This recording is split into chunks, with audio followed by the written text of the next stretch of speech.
अपने स्वरूप को और धर्म को जान रहे हैं।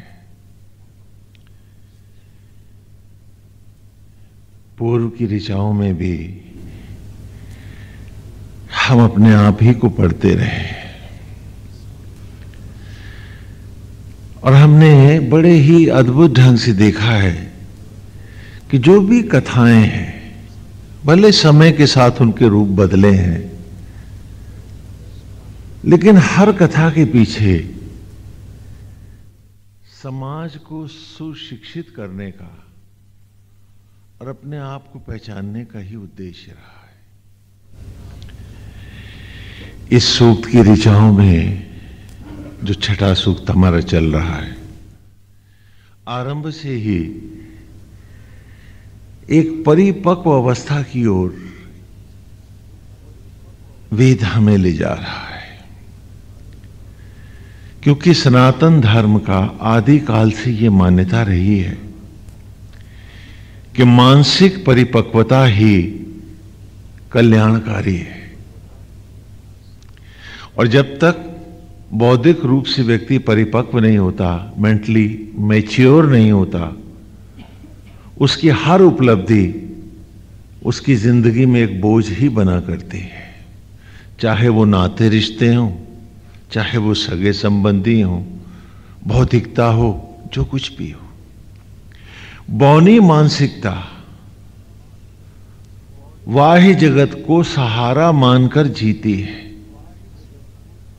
तो हर जगह, हर स्थान पर अपने मानसिक बौनेपन के कारण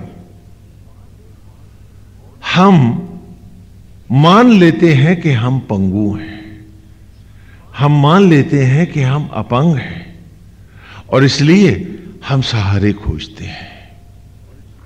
छोटा बच्चा है, उसे पैरों पर खड़े होने के लिए कोई सहारा चाहिए, ठीक से खड़ा हो नहीं पाता है, तो उसे मां बाप 3 पहिए की गाड़ी ले देते हैं या कोई ट्रॉली ले देते हैं, जिससे को पकड़ करके वो चलता है ना। देखा होगा आपने बच्चों के खिलौनों। अब छोटे बच्चे यदि खिलौनों का सहारा लें तो बात समझ में आती है कि भाई अभी ठीक से उसे चलना नहीं आता है। लेकिन कोई व्यक्ति बुढ़ापे तक भौतिकता को के सहारे के बिना न चल पाए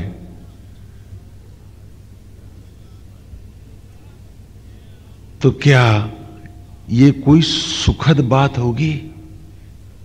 क्या ये कोई सुखद अवस्था होगी? वेद की हर ऋचा हमें हमारी पंगुता की ओर इंगित करती रही है। आज हम सब जानते हैं कि हमारे साथ कुछ भी जाने वाला नहीं है। न मकान जाएगा, न नाता, न रिश्ता जाएगा। क्या ले जाएंगे आप साथ अपने? फिर भी ईश्वर का नहीं, आसक्त जगत का ही महत्व हमारे पास है। जो नहीं जाना है उसके लिए हम उनको छोड़े बैठे हैं जिनके साथ हमें जाना है, और वो है आत्मा जो यज्ञ का आचार्य है वेद की ऋचाओं में, प्राण जो पृथ्वीज है, और जीव जो यजमान है।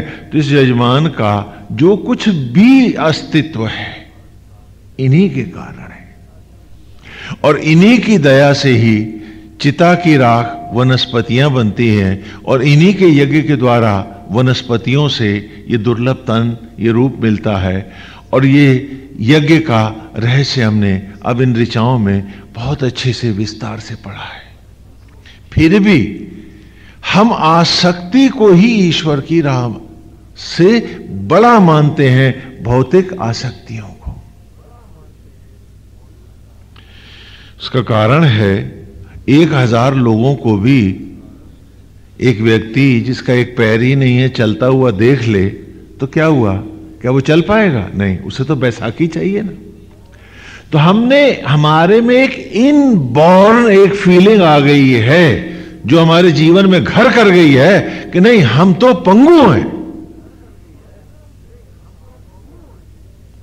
और बिना सहारे के हम जी नहीं सकते हैं।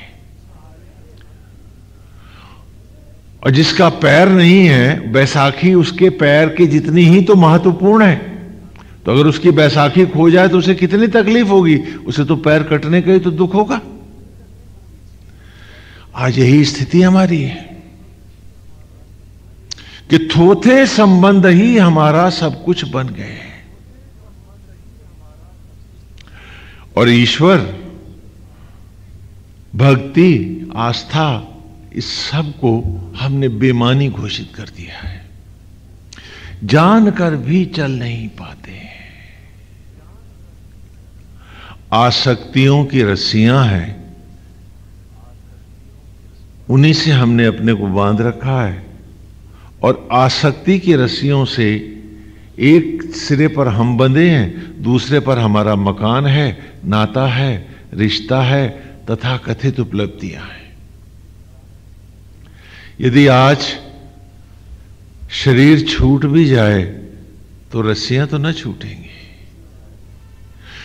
तो आत्मा और प्राण के जाते ही जीव की अगली अवस्था प्रेतावस्था ही तो होगी। और यही पितृयान पर हम रोज देखते हैं। फिर भी हम उन पंगुताओं को छोड़ना नहीं चाहते,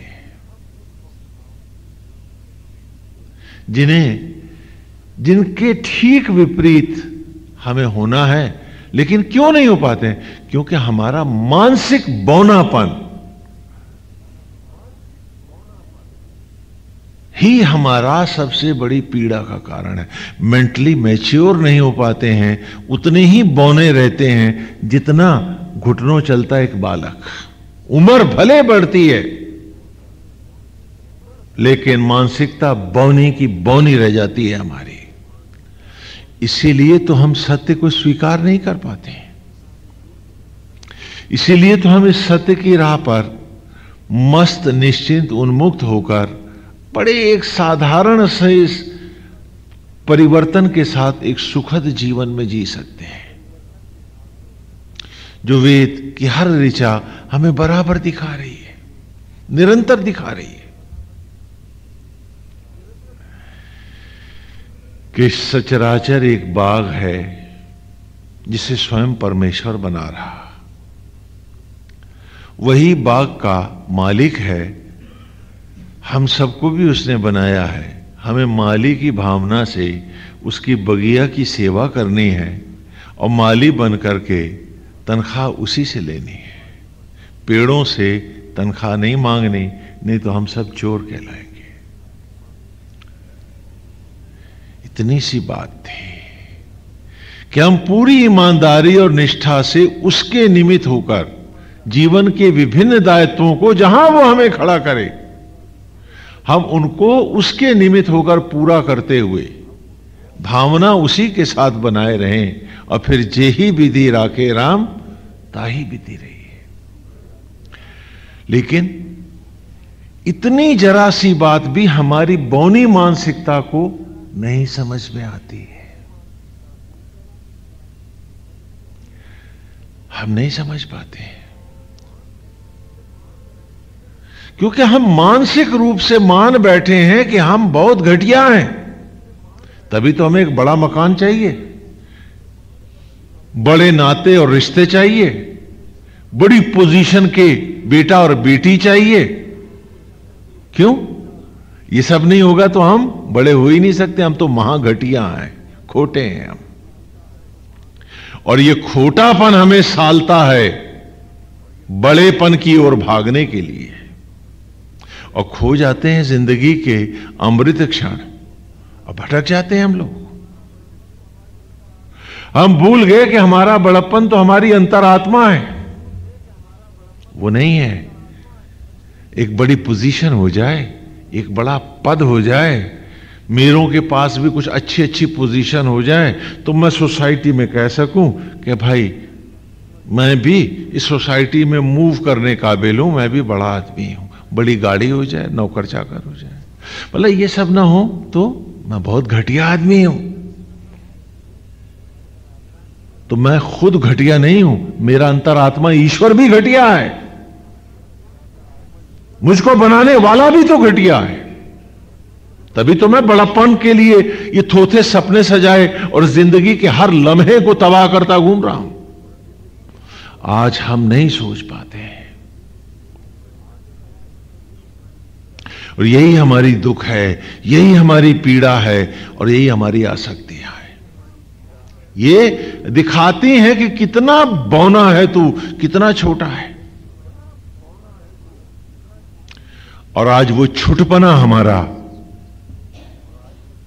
हमारे जीवन के हर क्षण को अशांत कर रहा है। उस बौनेपन के कारण हम दूसरों के लिए भी पीड़ा बने हुए हैं और स्वयं तो पीड़ाओं में जी ही रहे हैं। वेद कहता है कि यह दुखद अवस्था तुम्हारे लिए ईश्वर की कल्पना नहीं, ये तो तुम्हारी बौनी मानसिकता की कल्पना है। कि आज भी ये कुदरत बन के मां, ये प्रकृति तुम्हें शरीर रूपी ये वस्त्र पहना रही है, मां ही तुम्हें जूते मोजे सब पहना रही है, और वही मट्टी से अन्न में तुम्हारा टिफिन भोजन भी ला रही है। ये काम भी तुम्हारे जिम्मे नहीं है, लेकिन फिर भी तुम्हारी बौनी मानसिकता मां की गोद में भी तुम्हें सुख से जीने नहीं दे रही है, और इसे तुम उपलब्धि मानते हो।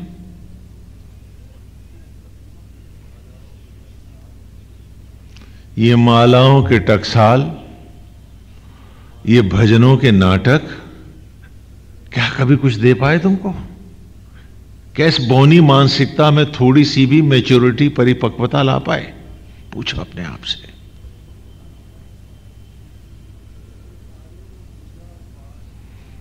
कि वो सारी वो पूजा और पाठ ईश्वर से तुम्हें अनासक्त बनाए रहे और भौतिक जगत से ही आसक्त बनाए रहे, तो तुम्हारी पूजा और पाठ जहां आसक्त भाव था उसके प्रति थी या ईश्वर के प्रति? क्योंकि वहां से तो तुम्हें कुछ लेना देना ही नहीं। मैं और मेरा ये आसक्त भाव ही तुम्हारा आज भी प्रभु है, ईश्वर है, नारायण है। इसीलिए बौनी मानसिकता ईश्वर को नकार देती है और आसक्त जगत को स्वीकार लेती है, और हम मान लेते हैं कि हम बड़े समझदार हैं, हमने बड़ी समझदारी से जी रहे हैं, बड़ी काबिलियत है हम में। ये बौनी मानसिकता के ऊपर एक इन विचारों का एक ताला और जड़ जाता है कि फिर वो कभी मैच्योर, परिपक्व हो ही नहीं पाती है, क्योंकि हमने मान लिया है कि हम ऐसे हैं।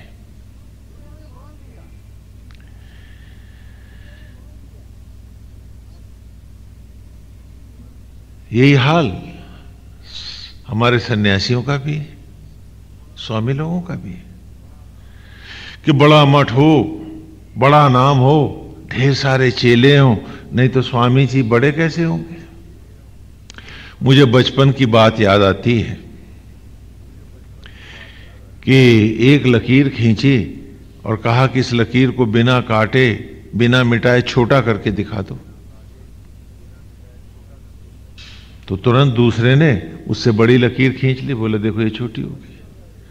तो तुम जब बाहर की लकीरें बड़ी कर रहे हो तो श्रीमान तुम बड़े हो रहे हो या छोटे हो रहे हो? पूछो अपने आप से। जितना बड़ा मठ होगा उतना छोटा बौना सन्यासी भी तो होगा, उतना ही वो पंगुई भी तो होगा। जितना भौतिकता का अंबार बनेगा उतना ही बौना तू हो जाएगा।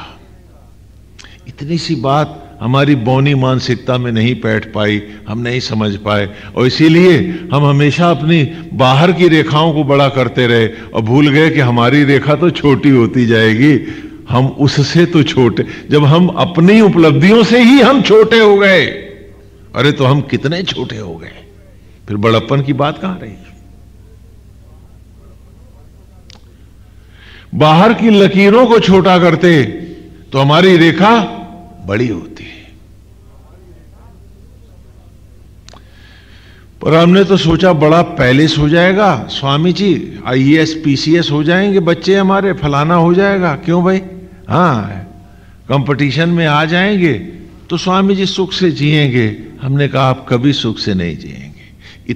बौने मानसिकता किसी को सुखी नहीं होने देती, आप हमेशा दुखी रहेंगे।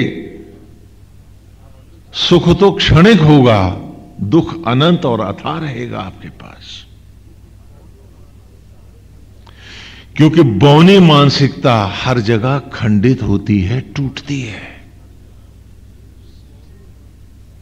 उदाहरण देते हैं हम आपको। छोटा बच्चा है, उसके छोटे छोटे खिलौने हैं।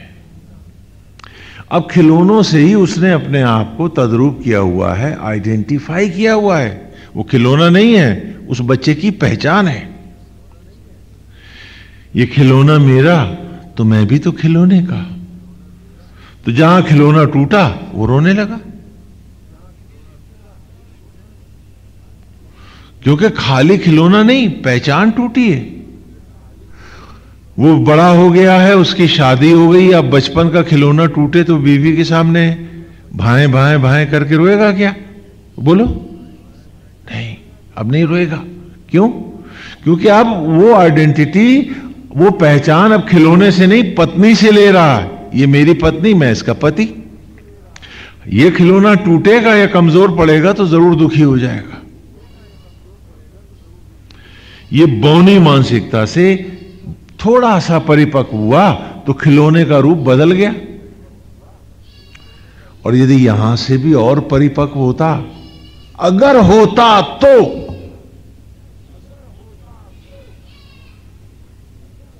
ऊपर उठता, तो उसके मन में यह विचार जरूर आता कि तेरी पहचान तो तेरी अंतरात्मा से है, ये हटी और तू मट्टी का ढेर है। तो पहचान के लिए बाहर नहीं भटकता, भीतर आता, तो ना आत्मा टूटती ना पहचान टूटती, वो सदा सुखी रहता। हम खिलौनों से रिश्तों तक तो आ जाते हैं, उसके आगे हमारी बौनी मानसिकता हमें बढ़ने ही नहीं देती है। तो हम सुखी कैसे होंगे? बौनी मानसिकता सदा बांटती है, लड़ाती है, घर फूटते हैं, परिवार बंटते हैं। और परिपक्व मानसिकता सारे सचराचर को एक मुट्ठी में बांध देती है। जीव मात्र में वो अपनी आत्मा का दर्शन करने लगता है। वो बांटेगा क्या और उससे बटेगा क्या? और आज हर घर में हर नाता रिश्ता आपका दुखता हुआ है, पीड़ा देता है। 4 बेटे हैं तो 5 टुकड़े हैं, क्योंकि मम्मी पापा का भी तो एक हिस्सा होगा ना। वो तो किसी के साथ नहीं रह सकता। बौनी मानसिकता कहीं जुड़ के बैठ ही तो नहीं सकती। और जिसका मन अशांत है, दूसरा प्रश्न यहां है, वेद ने किया है आपसे, कि जिसका मन अशांत है, जो आसक्त जगत में फंसा बैठा है, जरा ईमानदारी से पूछे अपने आप से कि क्या वो पूजा या भजन कर सकता है? उसका मन लगेगा भगवान में? तो नाटक ही तो करते हैं हम सब लोग। क्योंकि जो मानसिक रूप से परिपक्व नहीं, वो साधक भी तो नहीं है।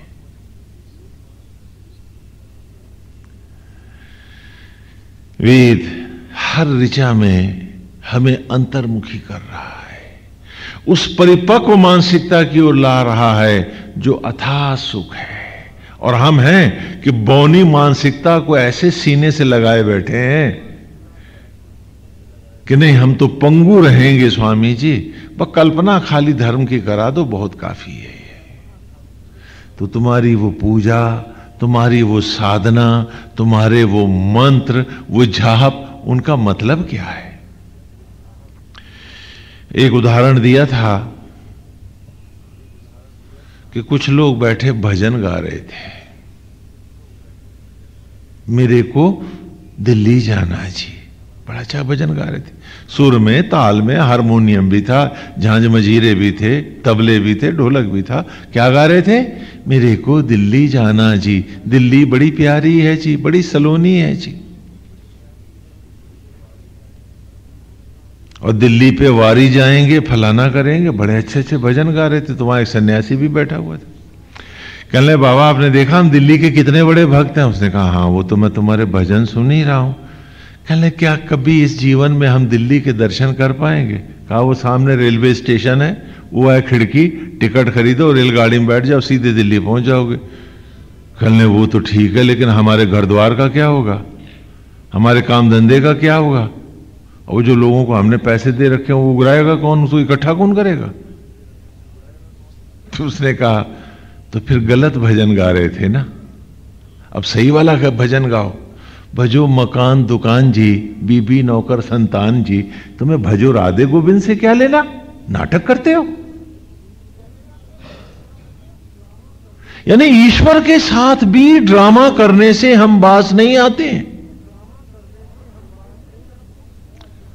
और हम सोचते हैं कि वो मूर्ख है, अज्ञानी है, वो हमारी बात मान लेगा, हमारे नाटक में परमेश्वर फंस जाएगा। क्या बात है?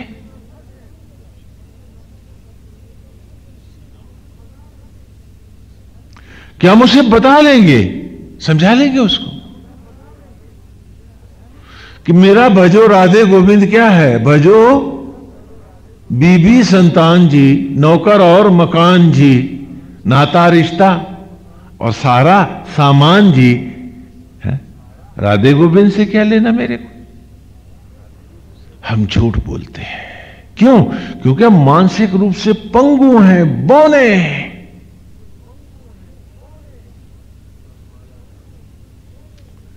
और हमारा दंभ उस बौनेपन में को हम पूरा काहे से करते हैं? थोथे दंभ से और मिथ्याभिमान से, ईगो से।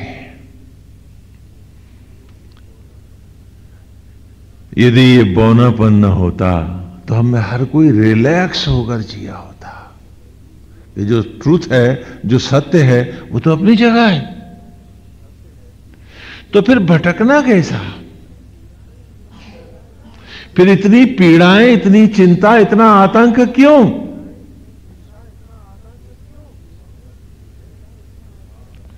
और सत्य यह है कि हाथ अपना नहीं बना तो मेरा परिवार कहां, मेरे नाते रिश्ते कैसे? लेकिन नहीं, वो बौनी मानसिकता, सत्य से परे ही सत्य को पाने की हमारी उत्कट अभिलाषा हमें कहीं का कहीं ले जाती है। जबकि वेद की ऋचाओं का आरंभ इसी से है।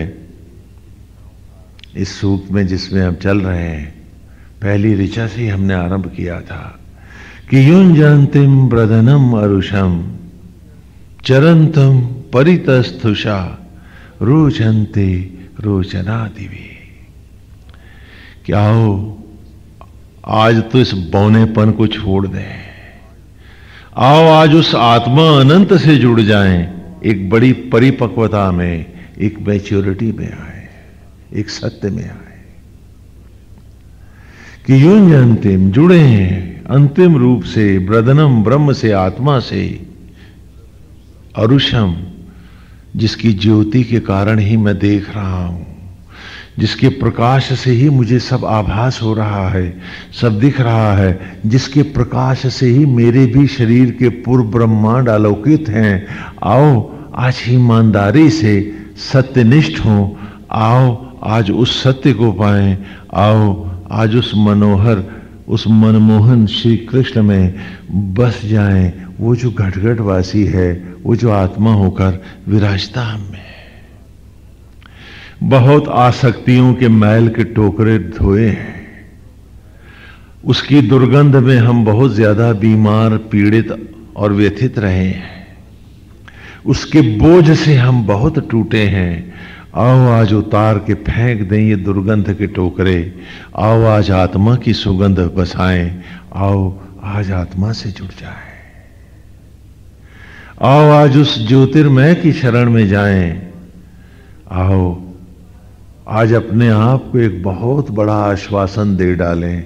आओ आज स्वयं को पढ़ें, अपने रूप को पालें। युञ्जन्तिम ब्रदनम अरुषम चिरंतम, जिसके बिना कोई गति नहीं है, जो हर गति को देने वाला है। वो ना हो तो ना सांस है, ना धड़कन है, ना जीवन है, ना इंद्रियों की सामर्थ्य है, ना कोई बेटा देगा, ना कोई बाप, कोई नहीं दे पाएगा। आओ आज धर्म पूर्वक पूरी ईमानदारी से अपनी अंतरात्मा की उस सत्ता को स्वीकारें और उस व्यापक आत्मा के साथ अद्वैत करें। आओ आज हम भी उसके साथ जुड़ तद्रूप हो जाएं, युञ्जन्तिम योग कर जाएं, मिल जाएं, मिलें ऐसे कि एक हो जाएं।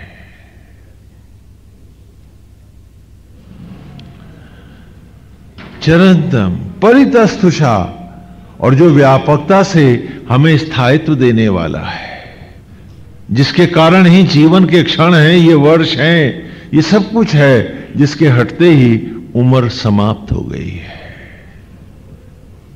जो भी स्थायित्व है उसी की वजह से है। तो आओ आज अपने आप को धोखा देने से बाज आएं।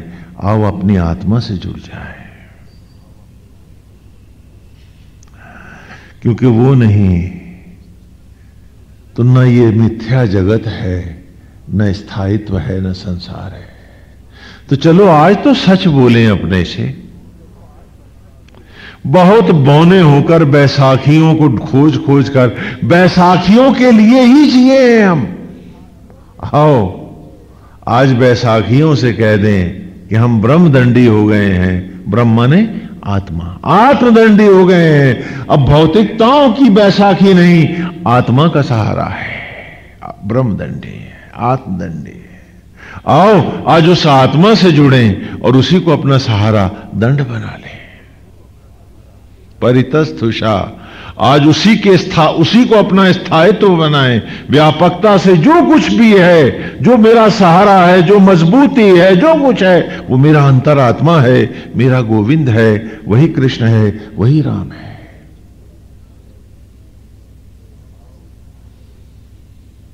आओ आज सत्य को स्वीकारें।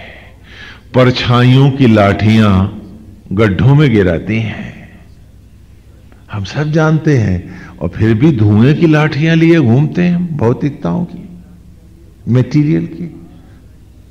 जिन्हें खुद सहारा चाहिए वो क्या सहारा देंगे मुझको। एक बादशाह के यहां एक फकीर गया।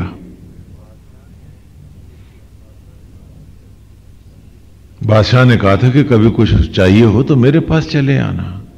तो गया तो वो वहां बैठा, हाथ उठाए, पूजा कर रहा था, इबादत कर रहा था, जो भी कर रहा था। थोड़ी देर बाद जब उठा तो फकीर ने पूछा, किससे मांग रहे थे तुम तो खुद ही बादशाह हो। कहने नहीं, मैं तो दुनिया के बादशाह से मांग रहा था, क्योंकि वही सबको देने वाला है। अच्छा बता तुझे क्या चाहिए? बोला कुछ नहीं। बोले क्यों? बोले तू तो खुद ही भिखमंगा है, मेरे को क्या देगा, मैं भी वही मांगूंगा जाके। उसे समझ में आ गया था। और हम हैं कि ना समझ रहे उम्र तमाम, और इसी में उम्र हो गई तमाम। कभी ना सुधरे, कभी ना समझे, कभी ना पाए। वेद की ये ज्योतियां भी हमको छू छू के निकलती रहीं, और हम इनमें भी तो न ढल पाए। फिर वही झूठ, फिर वही दंभ, फिर वही प्रपंच, फिर आसक्त जगत, उसी की चिंता, उसी का लोभ, उसी का मोह, थोथे दिखावे, झूठे आचरण, उसी में फंस गए।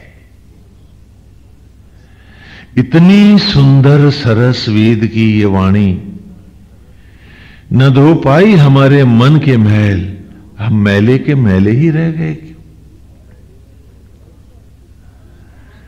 कि परितस्तुषा, आओ आज उसी को अपना पूर्ण रूपेण स्थायित्व बनाएं। आओ ब्रह्मदंडी हो जाएं, आओ आत्मा को ही अपना दंड अर्थात सहारा लाठी बना लें, क्योंकि वही है और कोई सहारा नहीं है मेरे पास। तो आओ बाहर की बैसाखियां फेंकें। हमें बैसाखी नहीं चाहिए, हमें तो आत्मा का दंड चाहिए। रोचनते रोचना देवी, आओ आज उसी की ज्योतियों का तिलक लें, उस ज्योतिर्मय की राह, ऐसा उसमें झूमें, ऐसा उसमें जुड़ें, ऐसा उसमें खोएं कि बस ज्योति ज्योति हो जाएं। फिर ये बौनी मानसिकता के अंधेरे बार बार हमको न सताएं, हमें न भटकाएं। हाँ, आज डिप्रेशन हम सबको होती है ना, ये हमारी बौनी मानसिकता है, मेंटल एमेच्योर लेवल है, और हम मान लेते हैं कि हम मैच्योर एनफ। पता नहीं क्यों, पता नहीं क्यों। अंधा होता है, वो जानता है उसे नहीं दिखता है, वो जानता है उसे नहीं दिखता है, वो जानता है उसकी आंख नहीं है। और हम मानसिक बोलेपन में आसक्तियों की जी रहे हैं और मान लेते हैं कि हम तो बहुत काबिल हैं, बड़े परिपक्व हैं। यानी हम उस अंधे से भी गए बीते हैं। कम से कम उसके पास तो इतना यथार्थ है कि वो अंधा है, वो जानता है कि वो अंधा है। और हम अपने मानसिक बौनेपन पर थोथे दंभ के मलम में चढ़ाए बैठे हैं। अंधे से भी अंधे हैं हम, और हम नहीं समझ पाते। उसी को सारी उपलब्धि बनाए बैठे हैं, वही सब कुछ है हमारा। और नहीं पाना चाहते हैं तो आत्मा के सत्य को, नहीं झुकना चाहते हैं तो वो जो सांस, धड़कन और जीवन का क्षण दे रहा है, हम उसी में नहीं डूबना चाहते, पता नहीं क्यों। और जानते हैं उधार की सांसें हैं, दया भीख के क्षण है। ये भीख, ये दया गई, उधार मिलना बंद हुआ तो राख के अंबार में हमारा अस्तित्व खो जाएगा, चिता की लकड़ियों पर। और कुछ भी ऐसा तो नहीं जो मेरे साथ जाएगा, जानते हैं। फिर भी ये वेद की वाणी मेरे अंतर के अंधेरों को नहीं धो पाती है। रोचनते रोचना देवी, कह रहा हूं कि उसकी रोशनी से अपने आप को इतना रोशन कर लूं, इतना ज्योतिर्मय बना लूं, इतना जगमग बना लूं कि कहीं कोई अंधेरा ना रहे, कोई कोना ना रहे। आओ आज ऐसी आत्मा से जुड़ जाए। वेद कहता है कि तेरे दुखों का कारण तेरा यह असत्य और अज्ञान है, जिसे तू बड़ी ईमानदारी से ज्ञान बनाए बैठा है। ये मौत है तेरी, ये विष है तेरे, जिन्हें पीकर तू सोचता है कि तू अमर हो रहा है। अरे नहीं, तू मर रहा है। फिर अगली ऋचा में हमने पढ़ा, युंजन्त्यस्य काम्या हरि विपक्ष सारथे शोणा धृष्णु द्रिवासा। कि चलो ऐसे आत्मा से जुड़ने चलें, ऐसे सत्य में निष्ठा लाएं, ऐसे परमेश्वर को, महाशिव को जाने कि जो तो शत्रु को भी अपने शरीर में जगह ले लेता है। कि कामदेव बन के शत्रु गया और उस पर पुष्प के बाण चलाए, शिव ने जब उसे भस्म किया तो भी अपने शरीर में उसे अमर करके स्थान दे दिया कि अब तू कभी नहीं मरेगा। वो तो मृत्युंजय है। तो आओ आज ऐसे ही आत्मा शिव से, उसकी प्रलय की अग्नियों से जुड़ जाएं। आओ आत्मस्थ हो जाएं। आओ आज आत्मा से अद्वैत कर जाएं। आओ आज आत्मा में खो जाएं और उसी की ज्योतियों में जीवन के हर क्षण को ज्योतिर्मय बना दें। आओ जो सचराचर को धारण करने वाला है, चलो उसी की गोद बैठ जाएं।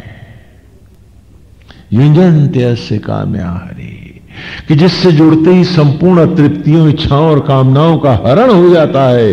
विपक्ष सारथे, फिर देह की, शरीर देह भाव की चिंताओं से भी तो मुक्त हो जाता है, क्योंकि देह तो उसका देवालय है, मंदिर है, ये भाव स्पष्ट हो जाता है। तो एक भक्त की भावना, एक पुजारी की निमित्त सेवा रह जाती है। डर, भय, चिंता सब समाप्त हो जाते हैं। आओ आज ऐसी आत्मा में खो जाए, आओ आज उस महाशिव को पहचाने। वो तो सब पर भोला भंडारी है, न्यौछावर करने वाला है। हाँ, आप में से ओम नमः शिवाय सीरियल और शिव महापुराण आप देख रहे हैं, तो कथाओं में थोड़ा सा परिवर्तन वक्त के साथ हो जाता है, क्योंकि जब इतिहास बनाने लगते हैं तो फिर कथाओं के साथ कुछ जुड़न भी हो जाती है। लेकिन शिव तत्व को पढ़ाने के लिए ही ये वस्तुतः ये कथाएं भी थी जो महाशिव पुराण में है। ये भी गुरुकुल शिक्षा का अंग थी। महाशिव हैं प्रलय के देवता,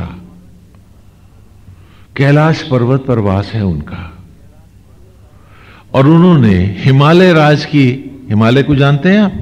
क्या है हिमालय? अच्छा बताइए तो, जोर से बताइए क्या है? पर्वत है ना? तो हिमालय राज की पुत्री से, हां, प्रलय की अग्नियों का के धारक भोले भंडारी शिव का क्या हुआ? विवाह हुआ। और उनकी पत्नी का नाम क्या है? पार्वती है। हाँ, आज की ऋचा में उसका नाम आएगा, है ना? गिरिराज की बेटी है ना, तो गिरिजा नाम है ना, उसे गिरा भी कहते हैं। आज की ऋचा में है वो।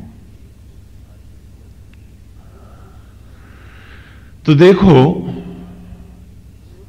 महाशिव का पुत्र होगा,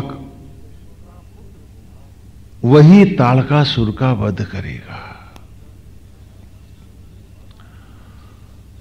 तो आपने सीरियल में देखा, उनका दिखाने का ढंग थोड़ा सा अलग है, और कालांतर में श्रुत और स्मृत से आते हुए ये कथाएं जब इन्होंने आध्यात्मिक की जगह ऐतिहासिक रूप धारण करने शुरू कर दिए, तो हम भूल गए कि जो अजन्मा है, जो अविनाशी है, हां, तो उनकी कथाओं का इतिहास तो हो नहीं सकता, वो तो अजर अमर है। वो भूल करके और हमने केवल ऐतिहासिक रूप में उसे सुनना शुरू कर दिया, तो थोड़े से रूप उनके अलग हट गए। यहां क्या है कि पर्वतराज हिमालय है, उसी की बेटी पार्वती ने, अर्थात प्रकृति ने, नेचर ने, जब ब्रह्म ज्वालाओं का वर्ण किया, और सारे देवता चाहते हैं कि इस धरती पर ताड़कासुर का भय समाप्त हो जाए, उसका वध हो जाए, लेकिन बीच में ही शिव का तेज जो है वो खंडित होकर हुआ, और बाद में वो गंगा नदी में प्रवाहित हो गया। नहीं देखा क्या आपने कि आज भी पेड़ों पर, पर्वतों के बीच, जिनमें ब्रह्म अग्नियों का स्वरूप प्रलय का देवता शिव हर बीज में विराजमान है, जब नदियों में वो बीज गिरकर बहते हैं तो दूर दूर चले जाते हैं। कौन मां है, कौन सा गर्भ है उनके पास? वे ही इस वक्त समय की नदियों में बहते हैं, सुंदर वनों और उपवनों में प्रकट होते हैं। वस्तुतः इसी कथा को यहां शिव महापुराण में, हां, कि वो बीज पार्वती के पास नहीं रहते, उसे 6 कृतिकाएं अर्थात 6 ऋतुएं पालती हैं। उन्हीं बीजों को चिड़िया खाती हैं। ये शिव और पार्वती के तत्व ही तो हैं। और वो खा करके वो बीट करते हैं, तो पत्थरों में, चट्टानों में से आपको पीपल के पेड़ निकलते, नाना प्रकार के पौधे दिखाई पड़ते हैं, और यूं सृष्टि चलती रहती है। वे ही बीज जब बहते हुए आते हैं, उन्हीं को जब ऋषि पत्नियां अर्थात साधक, जैसे आप सब लोग जो हैं ऋषि हैं, जो साधना में बैठा साधक है, उसी को हम संस्कृत में ऋषि कहते हैं। हाँ, ये बाद में ये डिग्रियां विग्रियां तो बाद में लगी कालांतर में। हाँ, हम सब की एक ही डिग्री है कि हम प्रभु के बनाए हैं, मानव है, बस।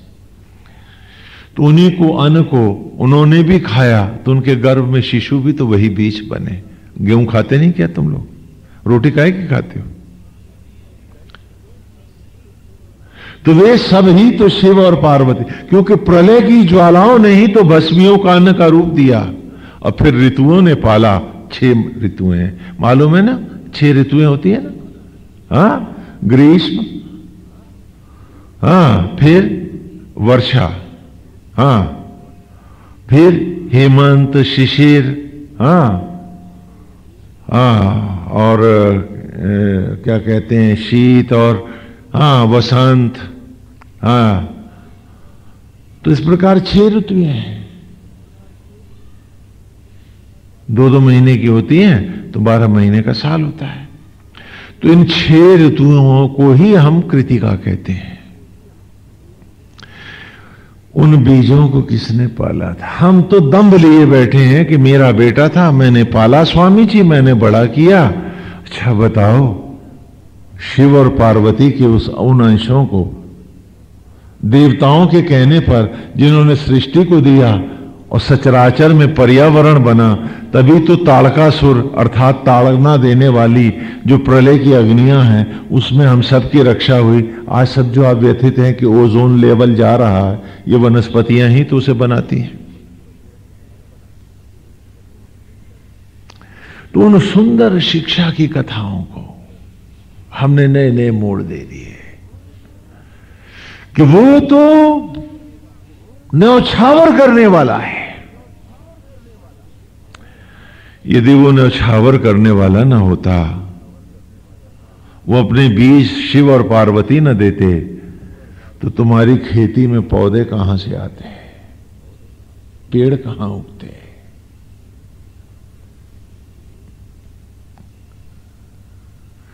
वही तो सचराचर है। तो उनके कहां है माता, कौन है पिता? धरती ने संवारा, ऋतुओं ने उनकी रक्षा की, उन्हें पाला पोसा, और वो धीरे धीरे, वो भी तो शिशुओं से अंकुरित हुए पेड़ों और वनस्पतियों में। वे भी तो शिव के पुत्र हैं, वे भी तो गौरा के बेटे हैं, हाँ, वे भी तो शिव के अंश हैं। तो इन्हीं कथाओं को कि किस प्रकार परमेश्वर जब सृष्टि करता है तो शिव और पार्वती को भी के अंश भी किस प्रकार बिना माता के गर्भ के ही कहां कहां जाकर के फलते फूलते और बनते हैं। तो इस दंभ को भी त्यागो कि तुम ना होते तो ये संसार ना होता। ऐसा नहीं है। सृष्टि तो अविरल है, अचल है, निरंतर है। और देव विचार हैं। विचार बच्चे नहीं पैदा करते, अच्छे गुण पैदा करते हैं। और जिसके पास देव गुण नहीं है, उनके पास कुछ भी तो नहीं है। तो इन्हीं कथाओं को ऐसा लगता है कि समय के साथ जो गुरुकुल में बच्चों को पढ़ाने के लिए थे, हाँ, जंगलों में बच्चों को, छोटे छोटे बच्चों को हम प्रभु की लीला के रहस्य सुनाते थे कि देखो इन पेड़ों ने भी तो न्यौछावर दिया, इनके बीज दूर दूर तक उड़ के गए, इन्हीं से चिड़ियों ने पेट भरा, और उनकी बीट से भी जब परित्याग किया तो उन्हीं बीजों से पुनः वनस्पतियां हुई। हाँ, तो सृष्टि में इन पेड़ों से पूछो जो शिव और पार्वती को खो करके भी जी पाए थे। और एक हम है कि मकान, दुकान, भैया, अच्छा नहीं क्या क्या, कि इनके बिना स्वामी जी हम कैसे जिएंगे? बैंक बैलेंस नहीं होगा तो हम भूखे मर जाएंगे। कभी सोचा तुमने कि क्या इन वनस्पतियों में जिनमें जीवन है, और अब तो सारा विज्ञान मानता है कि ये लाइव क्रिएचर्स हैं, कोई मुर्दा नहीं है भाई, आप ही की तरह हैं, तो क्या इनकी संवेदनाओं को और भावनाओं को आप नहीं जानते? और सच पूछो तो यही ऋषि हैं, क्योंकि ऋषि उसको कहा जो न्यौछावर दे। ये निष्काम भाव से आपके पूर्वजों की राख को पुनः अन्न और वनस्पतियों में लौटा देते हैं। कोई फीस नहीं लेते, मांगते हैं कि पैसे दो। कोई रावण आता है कि ये बाग मेरा है, ये पेड़ मेरे हैं, तो फलों की कीमत दे दो।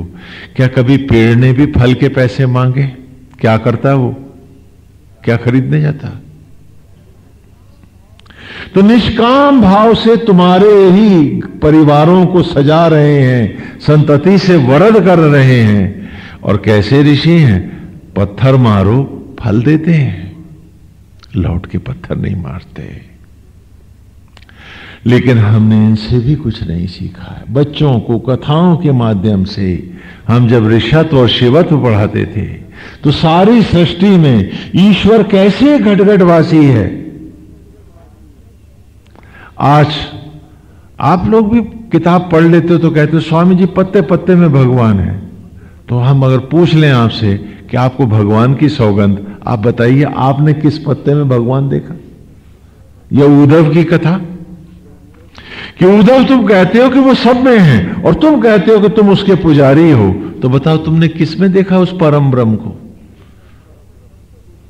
सब में सब तो देखा, हम सब ने एक ब्रह्म ही तो नहीं देखा। तो हम ब्रह्म के उपासक हैं या आसक्त जगत के पुजारी हैं? तो इस ऋचा में कहा और इन शिव की कथाओं में भी कि युञ्जन त्यस्य काम्या हरि, कि जिससे जुड़ते ही संपूर्ण कामनाओं का हरण हो जाता है। विपक्ष सारथे, और तू दे भाव के भय से भी रहित हो जाता है कि जेहि विधि राखे राम ताही विधि रहिए। और शोणा धृष्णु निवासा, और उसी की ज्वालाओं में अनंत होकर तू वास कर जाता है, आवागमन समाप्त हो जाता है। और तब अगले ऋचा में हम सब ने पढ़ा कि केतुम कृणवन अकेतवे पेशो मर्या अपेश से समुषद फिर अजाए था। कि उपाधियों को नष्ट कर अकिंचन हो, क्योंकि जिसके पास उपाधियां हैं उसके पास व्याधियां हैं,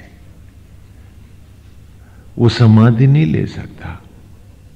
और आज उस डिजीज को, बीमारी को, उपाधि को ही मैं उपलब्धि बनाए बैठा हूं।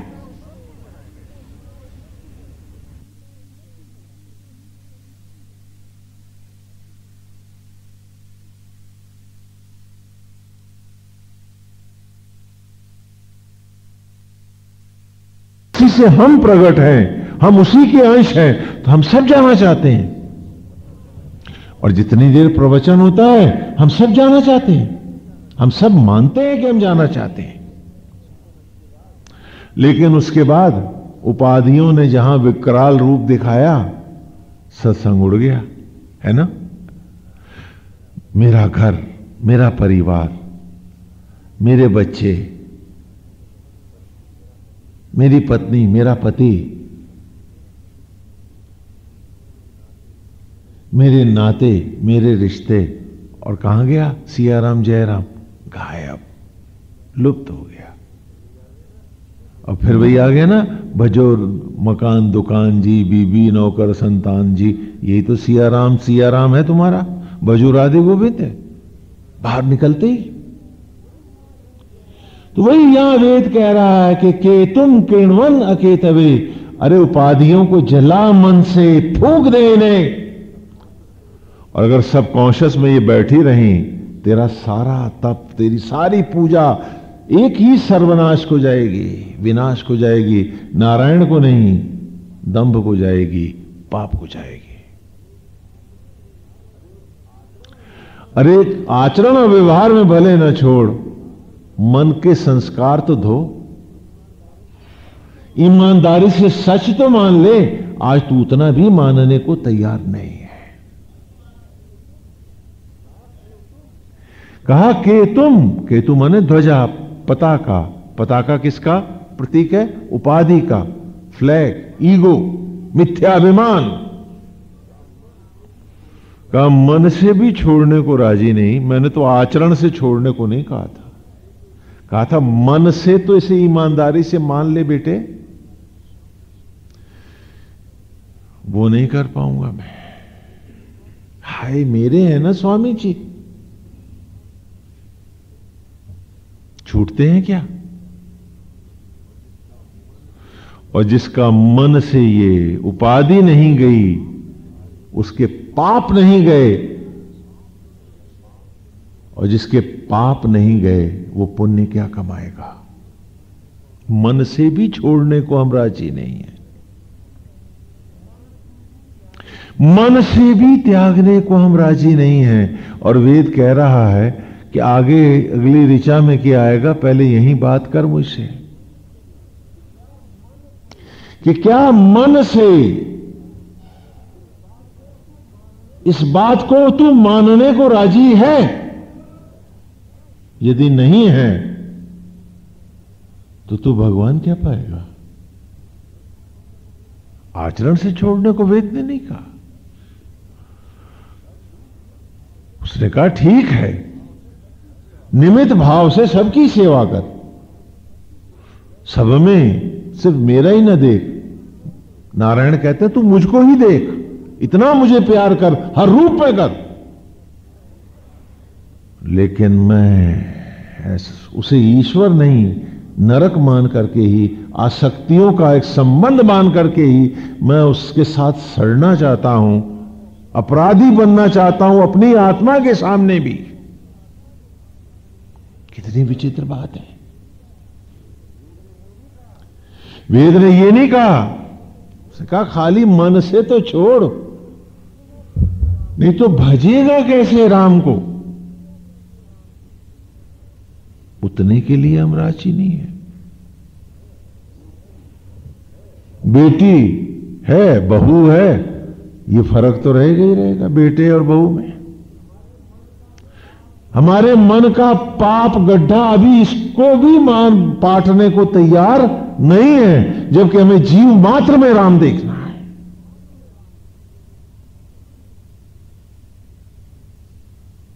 कैसी विचित्र बात है। और वेद पढ़े नहीं जाते, वेद सुने नहीं जाते, वेद जिए जाते हैं, जिए जाते हैं। और जो वेद जीता नहीं है वो वेद जानता भी नहीं है।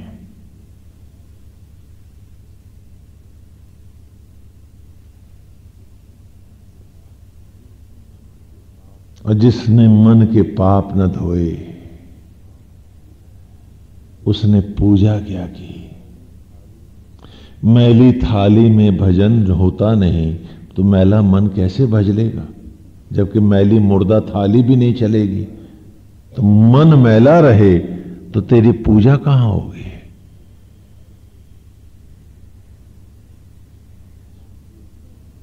कहा कि तुम कृणमन अकेतवे, कि जिसने उपाधियों का विनाश नहीं किया, जिसने उपाधियों को मन से नहीं त्यागा और स्वयं को ईश्वर का निमित्त बन, जो समाज में निमित्त भाव से नहीं जिया, उसकी कोई पूजा शुरू नहीं हुई, उसकी कोई किसी माला का कभी कहीं भी आरंभ नहीं हुआ। कि तुम कृणमन केतवे, उपाधियों को नष्ट कर अकिंचन हो, अपेशो मर्या अपेश से, कि भेद भाव को जला, सब में एक राम है, बस ऐसा ही मन से तो मान। उतना भी नहीं मानता मैं, उतना भी मानने को राजी नहीं हूं मैं। और कहा कि जिसका भेद नहीं गया उसका ईश्वर चला गया। और आज बाहर के भेद तो छोड़ो, मैं घर के नहीं मिटा पाता। मेरे मन में ही कुएं और खाइयां हैं। ये फलाना नाता है तो ठिकाना नाता है। और नातों के आते ही, आसक्त जगत के संबंधों के आते ही मनुष्य मनुष्य नहीं रहता है। महापापी पिशाच हो जाता है। हमारे बड़े अच्छे मित्र हैं, उनके बेटों से नहीं बनते हैं।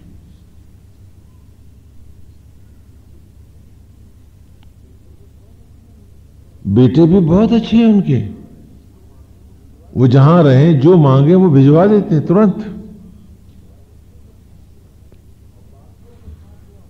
और बाकियों के साथ वो हमारे मित्र बहुत अच्छे हैं। तो हमने उनसे पूछा कि भाई बेटे बहुओं के सामने आते आप इतने उग्र क्यों हो जाते हैं? कहने क्या बात है, मुझे याद आ जाता है कि ये तो मेरे औलाद होकर के मेरे ही सामने खड़े होंगे। अगर वो औलाद ना होते तो उनके साथ भी उनके संबंध बड़े अच्छे होते। और यही हाल औलाद का मां बाप के साथ है। तो ये संबंध नरक ही नहीं है आपके तो क्या है? क्योंकि असत्य नरक ही होता है, वो कभी सुखद नहीं होता। और यही कह रहा है इस ऋचा में कि पेशो मर्या अपेश से, कि भेद जगत की सीमाओं को लांग और सब में एक नारायण है, एको ब्रह्म द्वितीयो नास्ति। इस महामंत्र को अपने मन को पवित्र कर। हम इतना भी तो नहीं कर पाते। अरे लोकाचार व्यवहार को कि मैं बात ही नहीं कर रहा, मैं कह रहा हूं मन से तो मान।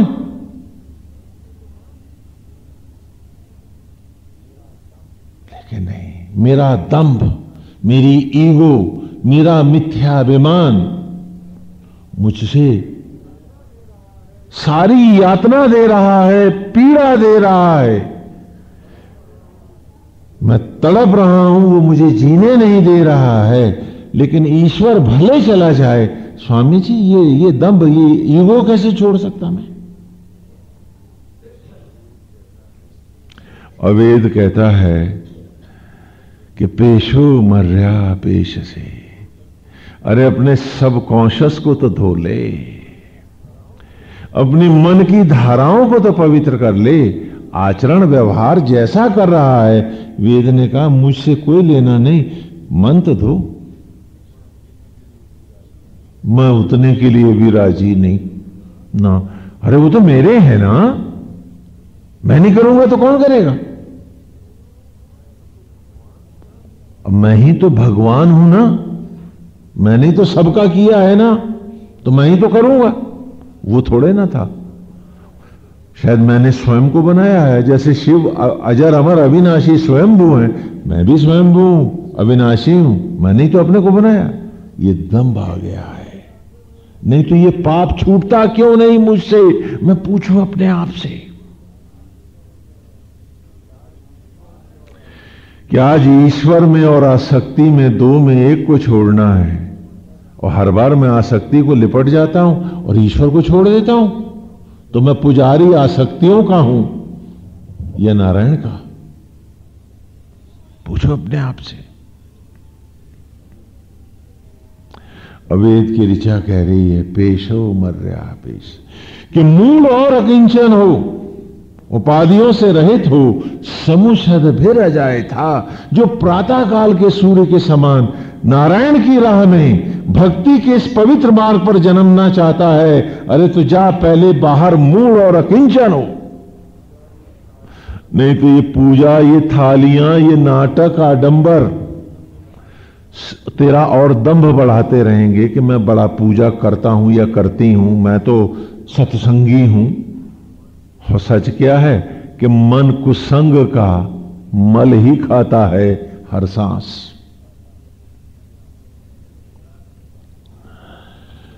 और कहा कि जब तक मूड और अकिंचन नहीं होगा, भक्ति की राह में तेरा जन्म भी नहीं होगा।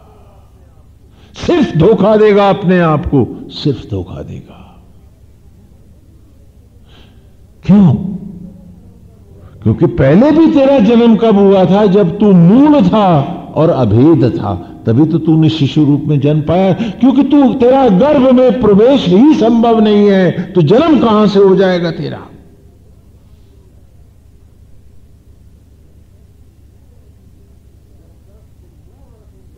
जब तक तू मूढ़ और अकिंचन नहीं होगा तो यज्ञ की पवित्र रश्मियों में शिशु के रूप में जन्म भी तो नहीं ले सकता, तेरा प्रवेश भी वर्जित है।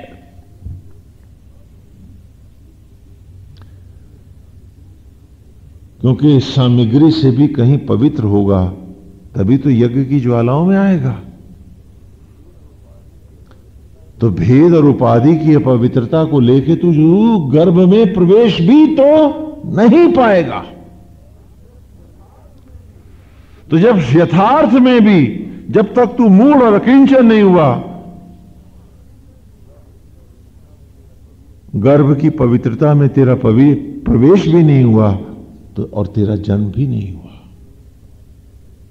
तू प्रेत बन के भटकता रहा प्रायश्चित की अग्नियों में। तुझे कोई गर्भ नहीं मिला, तुझे कोई रूप नहीं मिला, और आगे भी तेरा यही होगा यदि आज तू अपने मन को नहीं धोएगा तो। कोई पूजा न बचा पाएगी, कोई धोखाधड़ी काम ना आएगी। इसलिए कहा कि समुषद भी रह जाए था कि प्रातः काल के सूर्य के समान यदि ईश्वर की राह में जन्मना चाहता है, मूढ़ और अकिंचन हो जा मन से तो होके दिखा। और हम हैं कि उतने में भी राजी नहीं है। और कहा क्या अगली ऋचा में कि जब बाहर से मूढ़ और अकिंचन तू होता है तभी आगे क्या होता है, आदह स्वधामनु, तभी आकर दहन होता है आत्मा रूपी धाम में, आत्मा रूपी गर्भ में। पुनर्गर्भ तो मेरे रे, और तभी उसके गर्भ से पुनः एक शिशु का रूप पाता है तू। तो अब भी जब तक तू मूढ़ और अकिंचन नहीं होगा, न तो तू तप की राह में प्रवेश पाएगा, न तेरा देवत्व में जन्म होगा।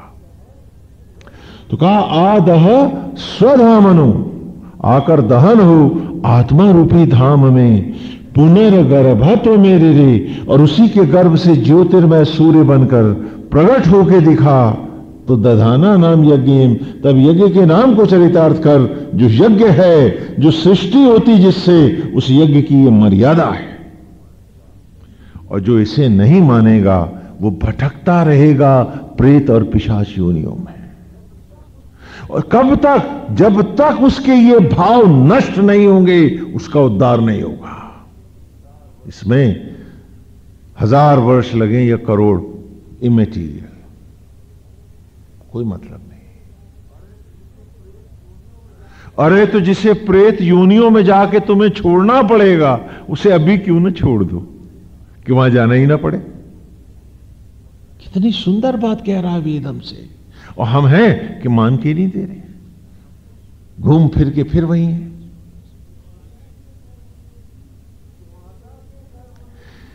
कि माता के गर्भ में भी जीव को प्रवेश कब मिला, जब प्रेत योनियों में जाके संपूर्ण प्रायश्चित करने के उपरांत, जब उसका असत्य और अज्ञान, उपाधियां, दंभ सब जल गए, जब मूढ़ और अकिंचन हुआ, तभी उसका जन्म हुआ पशु योनि में भी और मनुष्य योनि में भी। तब तक कोई जीव की योनि भी वो नहीं पाया। तो तुम कैसे पाओगे, पूछो अपने आप से। आज जो तुम दूसरों के लिए कर रहे हो, अपने लिए ही तो बटोर रहे हो, प्रेत अवस्थाओं में तड़पने के लिए, घुटन के लिए। क्या होगा, पूछो अपने आप से। और मजा यह है कि जिस पाप को तुम बटोरे हो वो कोई सुखद अवस्था नहीं है, तुम्हें मेंटल डिप्रेशन दे रहा है, तुम्हें पीड़ाएं दे रहा है, तुम्हारे जीवन का सर्वनाश कर रहा है, और तुम्हें मजबूर कर रहा है कि कायर बन के झूठ बोलो, धोखा करो, ठगो लोगों को, मैं और मेरों के लिए।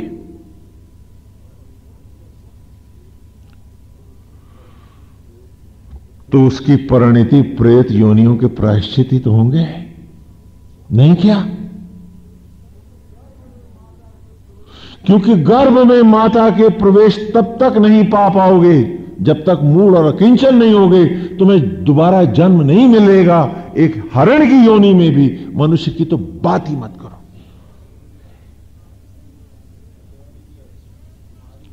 बैरियर, तुम्हारी उपाधियां बनेंगी और तुम्हारा भेद बनेगा।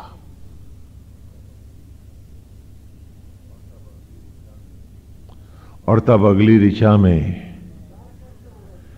उसने कहा कि उद्धार कैसे होगा? तो कहा बीलू चिदारुष तनु भीर गुहा चिदेंद्र वन्नी भी अबिंदु श्रेयानो, कि बेलू दसों इंद्रियों को उत्पन्न करने वाला जो आत्मा तेरे भीतर बैठा है, मन को इंद्रियों को जो ज्योतिर्मय बनाने वाला है, उस ईश्वर के बनाए इस महल को महल मान। ये तेरी चिंता, दुख, पीड़ा और डिप्रेशन के लिए, मैल के लिए, दुर्गंध के लिए नहीं बनाया उसने। ये तो अद्भुत महल है। यही तो मंदिर और देवालय है। विस्तार से हमने मंदिर इसी में पढ़ा।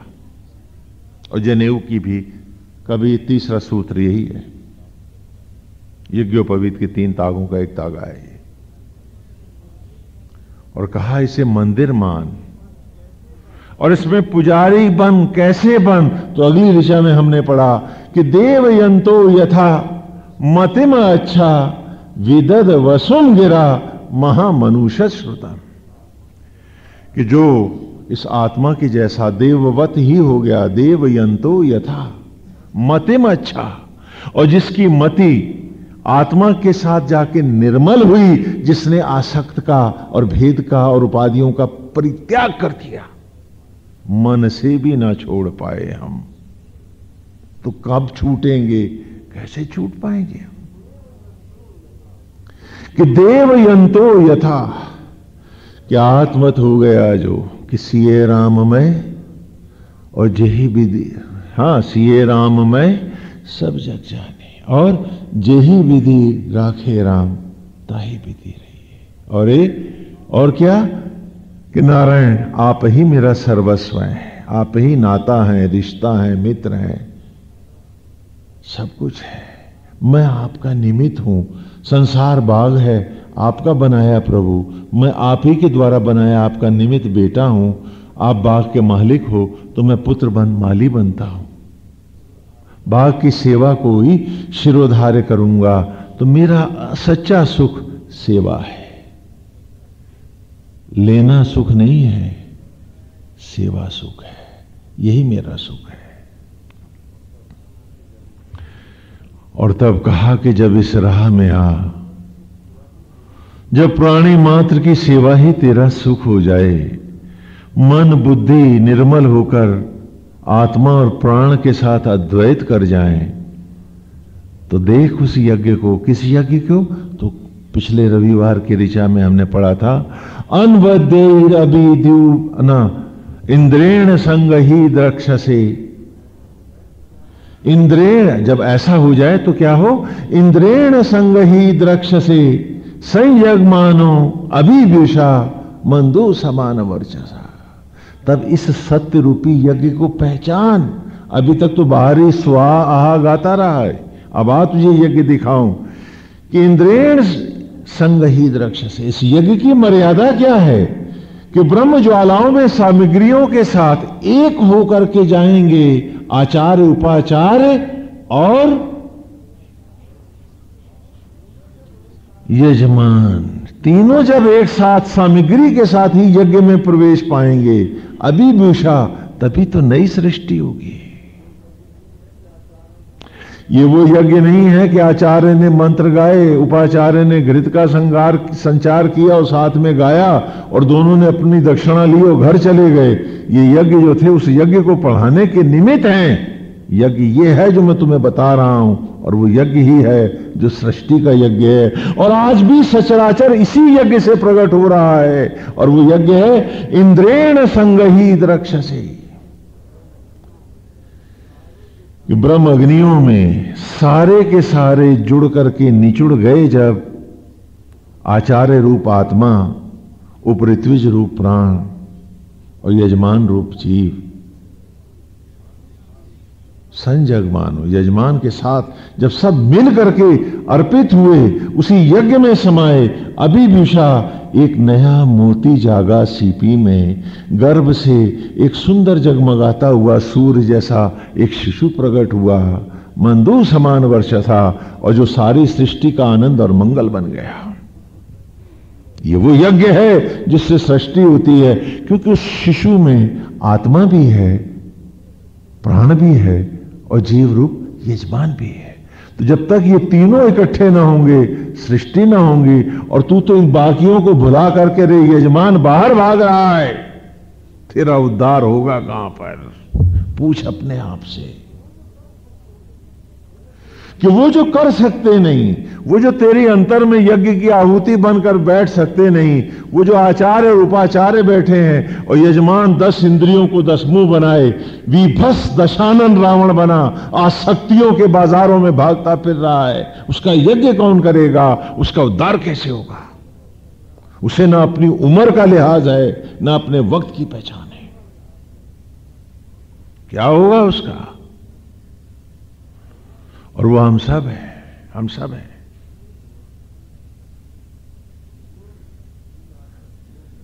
फिर उन्हीं आसक्तियों के साथ प्रेत योनियों में भटकता हुआ, घुटा हुआ, न सांस, न धड़कन, न जीवन, न क्षण, न सामर्थ्य, न अस्तित्व, न पहचान, एक घुटन बना धुआं सा भटकता हुआ, अनंत पीड़ाओं को पाता हुआ अपनी आसक्तियों के कारण। जाने कब छूटेगा, जाने कब उद्धार होगा। और कहा यदि इस यज्ञ में तू आ तो कैसे आ? तो पिछले रविवार की ऋचा थी कि अनवद्यैरभिद्युभिर्मखा सह स्वदर्चति गणैर इंद्रस्य कामय। कि अनवद्य, कि जो कभी मरती नहीं, जो अजर अमर है रश्मियां, अभिद्यु भी ऐसी ज्योतियों का सम्मुख कराने वाला मखा जो यज्ञ है, जो आत्मा है, सह स्वदर्शति, जो अंतर्मुखी होकर इस पवित्र आत्मा में ही अपने आप को अर्चन करता है, मनसा वाचा कर्मणा, अपने मन के हर कोने को धोकर अपने आप को इस आत्मा रूपी यज्ञ में त्रोहित करता है। इंद्रस्य कामय, गणैर इंद्रस्य कामय। ऐसे मनुष्य ही, ऐसे जीव ही संपूर्ण कामनाओं को प्राप्त होते हुए अमरत्व को चले जाते हैं। और आज की ऋचा है इसी के आगे। चलिए ऋचा तो जान ले, पता नहीं हम कब सुधरेंगे, ये तो राम ही जाने। अगली ऋचा आज की है, अतः परिजमन्ना गही दिवो वा रोचना दधी समस्मिन् नृंजते गिरा। अतः, इसलिए व्यापकता से अर्पित होने के लिए, परिमाने व्यापकता से पूरी तरह से जमन्ना, जमन जीवन जीवना कहते नहीं, खाना भोजन जीम लो। हाँ, तो अतः परिजमन्ना आ गई। हाँ, इसी को बहुत सी जगह जीव, इसके अपभ्रंश हैं, जीवना, जेवण करो मराठी में है। हाँ, इसी प्रकार अलग अलग भाषाओं में इसी शब्द का प्रयोग होता है। तो कहा अतः परिजमन्ना आ गई। अतः इसलिए व्यापकता से ग्रहण किए जाने के लिए, दिवो व रोचनात् अधि, जो भी देवत्व और ज्योतियां, जो कुछ भी तूने तप के रूप में अर्जित करी हैं अंतर्मुखी होकर, जिसे तूने बाहर जाकर के व्यथाओं में, पीड़ाओं में, क्षोभ में और आसक्तियों में नहीं जलाया है, जो कुछ भी तेरे पास तप के रूप में बचा है, अरे उसको भी लेके आ। अतः परिजमन्ना गए, और उस सब को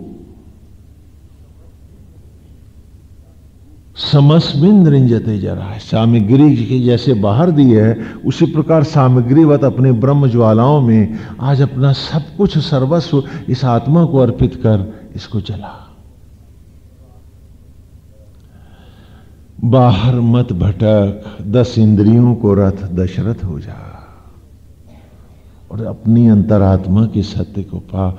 अरे मन से तो अंतर्मुखी हो, निमित्त होकर बाहर संसार के दायित्वों को निभा, लेकिन तू तो बाहर ही बाहर भाग रहा है। और वेद कह रहा है उद्धार तेरे भीतर है।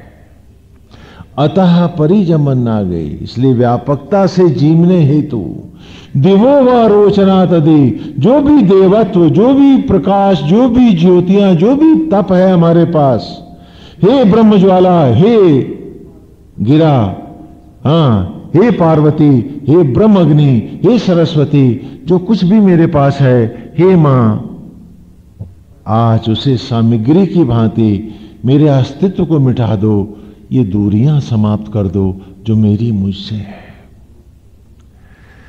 वो सूरज देख लेती है आंख मेरी, चांद भी दिख जाता मुझे। करोड़ों मील, 7 करोड़ मील दूर है सूरज, उसे ये आंख देख लेती है। और ऐसे 1000 सूरज को आंख देने वाला, रोशनी देने वाला ऐसा तेजस्वी सूर्य मेरे भीतर आत्मा होकर, यज्ञ कुंड होकर, प्रलय की अग्नि होकर मुझ में व्याप्त है। मेरी मुझ से दूरी देखो कि आज तक न देख पाया रोशनी उसकी। मेरे भीतर कितनी गहराई मैंने खुद बनाई हुई है। वेद कह रहा है भीतर आ, और मैं भी कहता हूं हां, बात तो सच्ची है, लेकिन क्या करूं, बाहर वाले नहीं छोड़ते। बड़ी विचित्र बात है। क्या वक्त छोड़ देगा तुझे? क्या तू अजर अमर है? पूछ अपने आप से। दिन घटते जा रहे हैं, उम्र बढ़ती जा रही है, और आज भी उसकी मनोहारी छवि मेरे मन में, मेरे मन के आंगन में नहीं रीझी है, नहीं मुस्कुराई है। आज भी तो मैं उसके सौंदर्य में जीने की कला नहीं सीख पाया। हर बार एक चीखती आंधी सी, कोई अतृप्ति, कोई इच्छा, किसी का भाव, एक शूल सा मेरे मन में गड़ गया है, और ये मनोहारी सपना टूट गया। फिर वही चिंता, वही जलते क्षण, वही संतप्तता, वही आग, और उसी रेत की गर्म आग की भट्टियों में झुलसता मेरा अंग अंग। क्यों खो जाती है ये मनोहारी छवि? क्यों भटक जाता हूं मैं बार बार? वेद कह रहा है इसे क्यों ना एक सुंदर स्वप्न बना ले, इसी के सहारे भीतर आ और आत्मा की लाठी को सहारा बना। और मैं हूं कि अपनी अतृप्तियों और इच्छाओं के हाथों बंधा एक बलि के पशु जैसा, वो पशु भी तिरस्कार देता है कसाई को, और मैं हूं कि पुचकार रहा कसाई को, वो खींचता है तो मैं खुद ही दौड़ा चला जाता हूं कि काट गला मेरा। अतृप्तियों और इच्छाओं, आसक्तियों के कसाईयों के हाथ में मेरे जीवन का हर क्षण निर्ममता से कट रहा है। यही क्षण में उसकी मनोहारी छवि में, उसके सौंदर्य में, उसके माधुर्य में भी तो बिता सकता था कि न विष देता किसी को, न विष लेता किसी से। मैं ये सुंदर सपना लेके चलता, सबको सौंदर्य बांटता चलता, उस सबको भी मैं सुख देता, और स्वयं उसी के रूप में बसा सुखी होता। अपनी ही आत्मज्वालाओं में इन क्षणों को यज्ञ करता चलता। अरे इसमें बुराई क्या थी, इसमें पीड़ा क्या थी, इसमें दुख क्या था? कितना जरा सा काम है और हम हैं कि कर नहीं पाते। एक निर्मम कसाई बने अपने ही सुखों को आसक्तियों की वधशाला में काटते रहते हैं मैं और मेरों के गणासों से, और भूल जाते हैं कि मैं और मेरा तो मेरा अंतरात्मा और प्राण है। वही जब साथ देंगे तो भी रूप मिलेगा नया, चाहे मनुष्य की योनि में अथवा देवत्व में। यहां भी जन्म लूंगा तो भी आचार्य और उपाचार्य जब तक मेरे साथ ही यज्ञ में तिरोहित ना होंगे, निचुड़ेंगे नहीं, यजमान बन के मैं भी उसमें प्रवेश नहीं पाऊंगा। मेरा उद्धार न बेटा, न बेटी, न चचा, न मामा, न ताऊ, न मकान, न दुकान नहीं कर सकता कोई। मेरा उद्धार मेरे भीतर है, मेरे साथ है। मेरे सगे संबंधी मेरी आत्मा है, मेरा प्राण है, और इनसे जुड़ा सचराचर मेरा है। लेकिन अपना और पराया ये भाव तो महाविनाश है। ये जानते हुए भी मैं मन के कोनों को भी धोना नहीं चाहता कि उसकी सुंदर मनोहारी छवि हो, उसका अप्रतिम सौंदर्य झिलमिल करता रहे, अंग अंग रोमांचित होता रहे, हर क्षण इस सुखद छांव में ठहरा रहे। फिर मंत्र कोई भी हो सब चलेगा। उसी के सौंदर्य में बसा, उसी के रूप में अपने आप को पूरी तरह से समर्पित करके, सुंदर नयन, सुगढ़ नासिका, मनोहारी सुंदर केश राशि, मोर मुकुट सजी, ज्योतियों को लप लप ज्योतियों को प्रकट करती उसकी छवि और मेरी कल्पना की आंखों में बसा ये सौंदर्य और अष्टगंध की सुगंध अनायास मेरे मन को सुगंधित करती हुई और एक अनहद बांसुरी भक्ति रस की। इतना सा चाहिए था मुझे और यही पास नहीं मेरे, और जो बटोर बैठा हूं वो साथ नहीं जाएगा। सिर्फ इतना ही बटोर पाता, साथ ले जाता, जन्म जन्म उद्धार हो जाता। मन की बगिया सज जाती, सुख का आंगन सुंदर फूलों से भक्ति के खिल जाता, अंग अंग शोभा होती, वेद की हर ऋचा मेरे जीवन की राह बन जाती, एक सुखद सौंदर्य होता। काश मैं अपने अस्तित्व को इन ब्रह्म ज्वालाओं को अर्पित कर इस मैं को मिटा पाता और फिर उसी दृश्य में बस दृश्य भर बन के रह जाता कि ये सुगंध बसी है, ये सौंदर्य बसा है, ये आनंद बसा है, ये पवित्रता बसी है। अब गोविंद जहां ले चलो, नारायण जैसी सेवा कराओ, प्रभु ये शरीर आपका, इसका हर क्षण आपका है, तो मैं तो एक निमित्त हूं, जहां जैसे चाहो रखो, जो सेवा चाहो करा लो। आपसे हटके अब इच्छा भी तो नहीं कर सकता, क्योंकि आपसे हटके यदि इच्छा करूंगा तो नारायण आपका अपमान ही तो करूंगा। गोविंद ऐसा कैसे करूंगा? बस इतना सा भोजन चाहिए था मुझे, और हर विष को खाता रहा मैं, और ये भोजन बेभाव मिल रहा था, फिर भी न खा पाया, न पचा पाया मैं,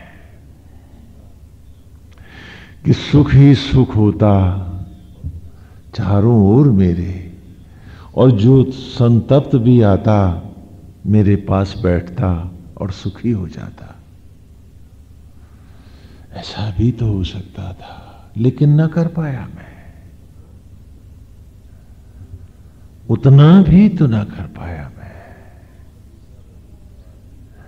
और वेद की हर ऋचा मुझे पुकारती रही कि अतः परिजमन आ गई, कि यदि तू भी जीवना चाहता है, इसलिए कहा ना व्याकरण हटाते हैं ऋचाओं में से, इसलिए व्यापकता से जीवने के लिए यदि तेरे पास भी है तो देवत्व है, दिवो वा रोचनात् दे, उसकी ज्योतियों को पी, जितना पी सकता है पी ले। आज भोजन लेना है तो उसके तप का ले, उसके रूप का ले। मन को की भूख में भी को से भी कह कि अपनी भूख मिटानी है तो उसके मनोहारी रूप से मिटा। ये आसक्ति का मैला न खा, बीमार हो जाएगा। इसमें उपलब्धि नहीं है, तेरा बौनापन है, तेरा छोटापना है, तेरी समझदारी नहीं है, ये तो निरा ज्ञान है। चल गोविंद की राह, उसके मनोहारी रूप में बस जा, उसकी छवि में अपने आप को बसा ले। हर क्षण जो उससे उभर रहा है, चल उसे सार्थक कर, आत्मस्थ हो जा। हम ऐसे भी तो जी सकते थे, हम ऐसे भी तो जी सकते थे कि भेद मिटा देते, मन के मैल बदले की भावनाओं को हटा देते, सत्यनिष्ठ होते। यदि किसी ने हमसे बुरा भी किया है तो वो तो अतीत की बात है, और यदि आज भी हम सोचते हैं कि उसने हमसे बुरा किया है और हम उससे नफरत करते हैं, तो हम तो अतीत में जी रहे हैं, तो हमारे वर्तमान का तो सर्वनाश हो गया है, और जिसका वर्तमान ही नहीं उसका भविष्य कैसे होगा। तो चल, जिसने जो कुछ किया हम सब भूल गए, आओ अब सब में नारायण देखेंगे, सबको प्यार बांटेंगे, आत्मा का सुख देंगे। ऐसे भी तो जिया जा सकता है। तो इसी ऋचा में कह रहा है, अतः परिजम ना गई, इसलिए व्यापकता से जीवने हेतु दिवो वा रोचना तदि, कि जो भी देवत्व है, जो ज्योतियां हैं, पान करना है, खाना है तो इनको खा ले। क्यों झूठ खा रहा है, क्यों दंभ खा रहा है, क्यों भेद खा रहा है, क्यों उपाधियों को भोजन बनाए बैठा है, क्यों असत्य जगत के नातों रिश्तों को ही से ही अपने मन को तृप्त कर रहा है। अरे ये जला देंगे तुझे, ये फूंक देंगे तुझे, ये मिटा देंगे तुझे। महाभारत की कथा भी आप ही की कहानी है कि जीत लिया महाभारत पांचों पांडवों ने। लेकिन क्या वो गद्दी पर बैठे रहे? बताओ, बोलो। नहीं, उन्होंने तुरंत गद्दी को छोड़ दिया और स्वर्गारोहण को चल दिए। वो गद्दियां भोगने के लिए बैठी है क्या? बोलो। यही जीवन का यथार्थ है। और हम हैं कि डॉक्टर ढूंढते हैं और मौत हमें पैर से घसीट के लिए जाती है। एक राह वो भी तो है। 5 तत्वों से बना ये शरीर पांडु है। इसकी 5 प्रकार की बुद्धियां ही 5 पांडव हैं ज्ञान की।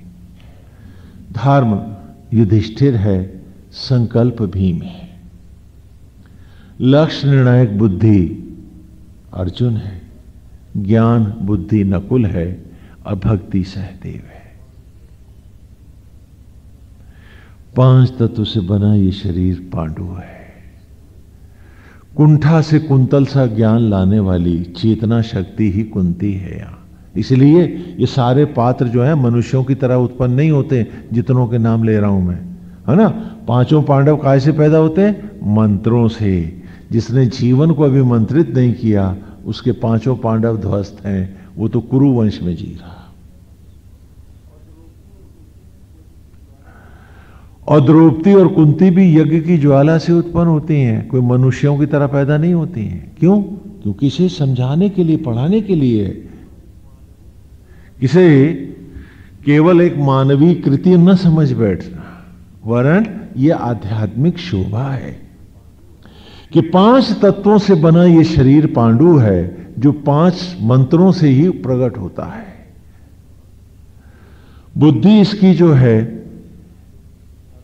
5 बुद्धियां, धर्म युधिष्ठिर, धर्म ग्रंथों और सत्संग से लिया तो धर्म का पुत्र कहलाया। 5 तत्व से बने शरीर पांडु में, इसलिए वो पांडु पुत्र पांडव का है ये बुद्धि। हां, भीष्म परिस्थितियों और वातावरण से उत्पन्न हुआ तो संकल्प बुद्धि, संकल्प के कारण भयानक और अनंत भीम नाम धराया। क्योंकि संकल्प यदि अनंत नहीं, बीच ही में खंडित हो गया, जैसे हम सबका होता है, प्रवचन तक संकल्प है और बाहर निकले तो भीम मर गया, क्या बात है। वहां नहीं मरता है भीम, सबको पराजित करता है। लेकिन मेरी महिमा देखो कि प्रवचन से बाहर आते ही भीम खत्म, कोई संकल्प नहीं रहा है बाकी, संकल्पहीन होके जा रहे हैं हम। भीम संकल्प है, इसलिए वायुपुत्र है। 10 इंद्रियों के अर्जन से अर्जित होने के कारण ये ज्ञान बुद्धि, ये निर्णायक बुद्धि, यही अर्जुन है। और इंद्र संस्कृत में मन को कहते हैं, उसी की इंद्रियों से उत्पन्न है, इसलिए इंद्र का बेटा है। इसी प्रकार ज्ञान नकुल, क्योंकि ज्ञान नकुल है, कोई कुल की मर्यादा नहीं मानता, ना कुल, वो किसी मर्यादा और सीमा को नहीं जानता है। और भक्ति सहदेव है कि ईश्वर का साथ करना ही मनुष्य की योनि है, ये सहदेव है।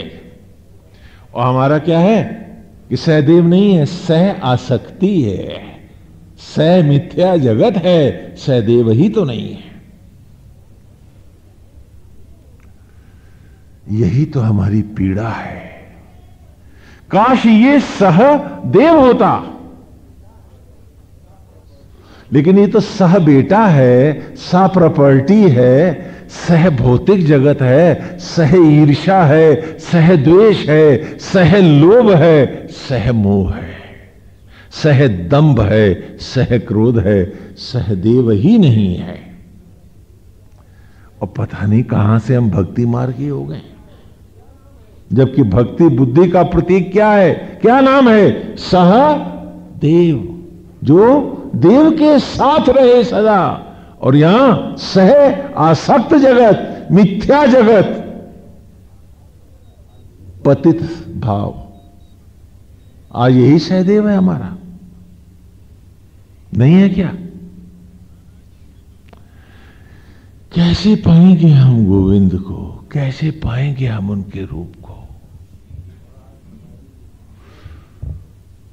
और आज हमारी जो संज्ञा बुद्धि है, हमारी सारी संज्ञा जो संज्ञान लेती है, तो आसक्त जगत का, स्वामी जी मैं ये चीज नहीं छोड़ पाता हूं, ये स्वाद नहीं छोड़ पाता हूं, ये नाता नहीं छोड़ पाता हूं, आज संज्ञा उधर जा रही है।